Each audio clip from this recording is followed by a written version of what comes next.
इस्लामाबाद में एहतजाज के दौरान रेंजर्स पुलिस एहलकारों को जख्मी किया गया। तालिब इल्म डी चौक पर बैठा अच्छा नहीं लगता। ये नहीं हो सकता कि अपने बच्चों को महफूज और कौम के बच्चे सड़कों पर मारे खाएं। तलबा के हाथ में बंदूक, गुलेल, डंडे पाकिस्तान की पहचान नहीं। अवाम का पैसा पिछली हुकूमत के पास भी तो था, आप पर क्यों नहीं लगा? सियासतदान की पहचान ये है कि अपने नौजवानों पर कितनी सरमायाकारी करता है। मरीम नवाज का वज़ीर आला पंजाब होनेहार स्कॉलरशिप प्रोग्राम की इफ्तिताही तकरीब से खिताब। नवाज शरीफ इंटरनेट सिटी बनाने और जल्द लैपटॉप स्कीम लाने का भी ऐलान। कहा, नवाज शरीफ की बेटी हूँ, जो वादा करती हूँ वो पूरा करती हूँ। आपकी तालीम आपके माँ बाप से ज्यादा मरीम नवाज की जिम्मेदारी है। रियासत को माँ की तरह होना चाहिए। मरीम नवाज ने होनेहार तलबा में चेक भी तकसीम किए।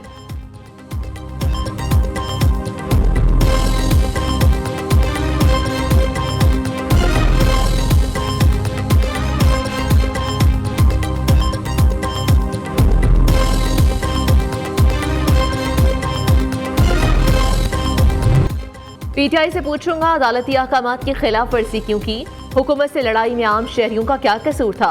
पीटीआई ने गलत किया तो हुकूमत ने भी सही नहीं किया। इस्लामाबाद हाई कोर्ट का 24 नवंबर को पीटीआई एहतजाज के खिलाफ केस में सारे बरहमी।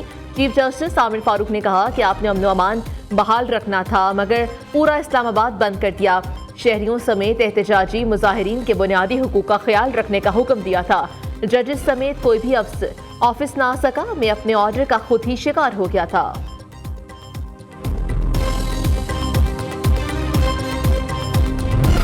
ओपोजिशन लीडर उमर अयूब की दरख्वास्त से बरियत मुस्तरद की जाती है। इंसदाद दहशतगर्दी की अदालत ने 9 मई और GHQ गेट हमला केस में महफूज फैसला सुना दिया। साबिक सदर आरिफ अलवी को 3 मुकदमात में गिरफ्तारी काट हिफाजती जमानत के लिए सिंध हाई कोर्ट से रुजू कर लिया। अदालत ने साबिक सदर की 50,000 रुपए के मचलकों के एवज 20 दिन के लिए हिफाजती जमानत मंजूर कर ली। दूसरी जानिब वज़ीर आला खैबर पख्तूनख्वा अली अमीन कंडा पूर्णडी चौक मुकदमे के खिलाफ इस्लामाबाद हाई कोर्ट में दरख्वास्त जमा करा दी। थाना सेक्रेटेरिएट में दर्ज मुकदमे से दहशतगर्दी की दफात निकालने की इस्तदा।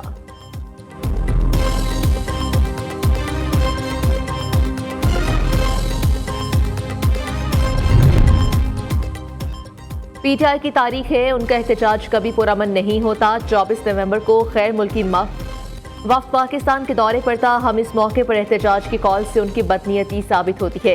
नायब वज़ीर आज़म और वज़ीर ख़ारजा इसाक डार की इस्लामाबाद में सुफरा से गुफ्तगू। कहा, इस्लामाबाद में रेड जोन की सिक्योरिटी हमारी हमेशा तरजीह रही है। इस हवाले से खसूसी कानून नाफिज किए गए जिनके मुताबिक रेड जोन में कोई एहतजाज नहीं किया जा सकता। की लीडरशिप एक ही गोल है, वो है कि मुल्क में अनारकी फैले। आज तक पाकिस्तान की हिस्ट्री में पाकिस्तान के लिए, कौम के लिए किसी ने बुरा नहीं सोचा। पीटीआई कोई ना कोई साजिश के जरिए सामने आई। लाशों के नाम पर कभी कहा गया कि जी 350 लाशें, फिर बोला कि जी 250 लाशें। सूबे का चीफ मिनिस्टर कहे कि मैं हथियार उठाऊंगा दूसरी हुकूमत के खिलाफ। इससे बड़ा जो है गैर जिम्मेदाराना बयान और इससे बड़ी एक गिरी हुई सोच और नहीं हो सकती। वो लोग जहाँ उनकी अपनी हुकूमत थी, वो अपनी हुकूमत के जोर पर लोगों को पैसे देकर, और जिसके सब शवाहिद भी हैं, उनकी अपनी एक एमएनए साहिबा ने कहा कि जी हाँ हम सबको जो है चीफ मिनिस्टर साहब ने पैसे दिए। और फिर क्या हुआ, जब आपने देखा कि हुकूमत ने सख्ती शुरू की तो सबसे पहले इनकी लीडरशिप वहां से भागी।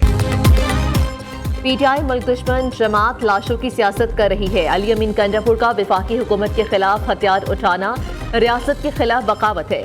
वज़ीर आला को हथियार उठाने हैं तो दहशतगर्दों के खिलाफ उठाएं। वज़ीर इत्तलात सिंध शर्जील मेमन की मीडिया से गुफ्तगू। कहा, पाकिस्तान को नुकसान पहुंचाने के लिए पीटीआई दिन रात काम करती है। हर मौके पर उन्होंने मुल्क और इदारों में नफरत फैलाने की कोशिश की है।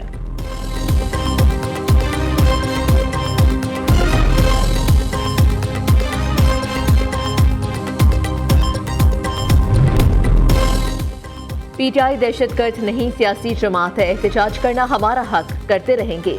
ओपोजिशन क़यादत के खिलाफ रोज मुकदमे दर्ज किए जा रहे हैं। हुकूमत के सलूक से लगता है जैसे हम पाकिस्तानी शहरी नहीं। शहीद कारकुनों के लवाहिकीन को नहीं भूलेंगे। जिस मुल्क में सियासी इस्तेहकाम ना हो वहाँ सरमायाकारी कौन करेगा? सेनेटर शिबली फराज का रद्द अमल। असद कैसर ने मीडिया से गुफ्तगू में कहा कि पीटीआई का एहतजाज अभी खत्म नहीं हुआ। गिरफ्तार कारकुनों की रिहाई के लिए भरपूर कोशिशें कर रहे हैं। उधर पेशावर हाई कोर्ट ने पीटीआई रहनुमाओं असद कैसर, शहराम तरकई और राजा पिशारत को 24 दिसंबर तक हिफाजती जमानत दे दी।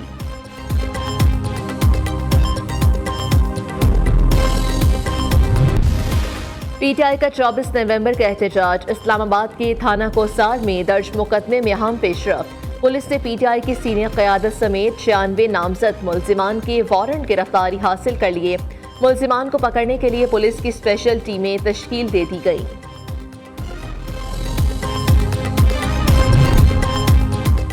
ऑपोजिशन लीडर उमर अयूब के बाद सेनेटर शिबली फराज भी जुडिशल कमीशन से मुस्ताफी। बानी पीटीआई की हिदायत पर दोनों पार्टी रहनुमाओं ने इस्तीफा दिया। शिबली फराज की जगह सेनेटर अली जफर को जुडिशल कमीशन का मेंबर तैनात कर दिया गया।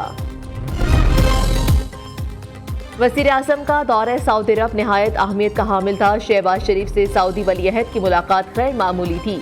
वज़ीर आज़म शहमा में मोहम्मद बिन सलमान से 5वीं बार मिले। वज़ीर इत्तलात अता तारड़ की मीडिया से गुफ्तगू कहा, दोनों ममालिक के दरमियान तय पाने वाले मुआहदे हकीकत का रूप धार रहे हैं। सऊदी हुकूमत सरमाकारी से मुतालिक पाकिस्तानी इक़दामात से मुतमईन है। मुस्तकबिल में सऊदिया से मजीद सरमाकारी आएगी। वज़ीर आज़म शहबाज शरीफ 2 रोज़ा दौरे पर सऊदी अरब मुकम्मल करके पाकिस्तान रवाना हो गए। वज़ीर आज़म ने रियाद में मुनक़िदा वन वाटर समिट सरबराही इजलास में शिरकत भी की।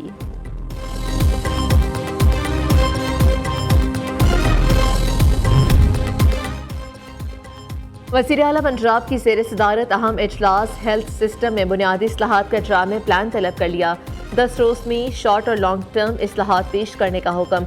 हेल्थ के लिए दरकार फंड्स फौरी रिलीज करने की हिदायत। हेल्थ सिस्टम में बुनियादी इस्लाहात के लिए आला सतह वजारती कमेटी कायम कर दी। वज़ीर आला ने कहा कि चिल्ड्रन हार्ट सर्जरी के लिए बैरून मुल्क से सर्जन्स बुलवाए जाएं।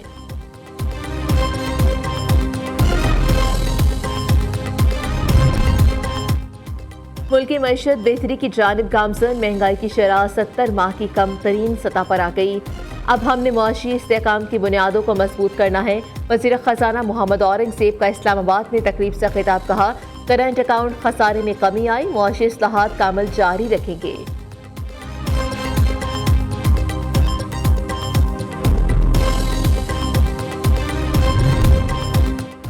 Chief election commissioner Sikandar Sultan Raja की सरबराही में इजलास। कमीशन का इस्लामाबाद में बल्दियाती इंतखाबात न होने पर मायूसी का इज़हार।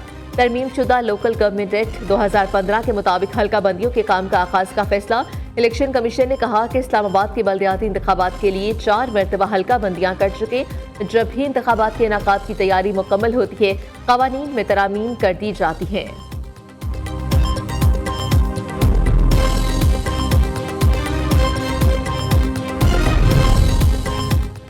वज़ीर इत्तलात पंजाब असना बुखारी की गाड़ी एक ही रोज में दूसरी बार हादसे का शिकार। एक हादसा पंजाब यूनिवर्सिटी जाते हुए, दूसरा जेल रोड अंडरपास में पेश आया। हादसे में असमा बुखारी महफूज रही, घुटने पर मामूली चोट आई है। मिस इन्फॉर्मेशन और गुमराहकुन बयानियां। पाकिस्तान भी मुतासिर होने वाले ममालिक की फहरिस्त में शामिल। झूठी मालूमात या मिस इन्फॉर्मेशन दुनिया को दरपेश बड़े खतरात में से एक बन चुकी है। आलमी इक्तसादी फोरम की 2024 की ग्लोबल रिस्क रिपोर्ट के मुताबिक पाकिस्तान में झूठी मालूमात के खतरात आइंदा 2 बरस में सबसे ज्यादा अहम चैलेंजेस में शामिल हो सकते हैं। पाकिस्तान में मिस इन्फॉर्मेशन के जरिए फिरकावारियत, मजहबी तनाज़ात और समाजी तकसीम को हवा दी जा रही है।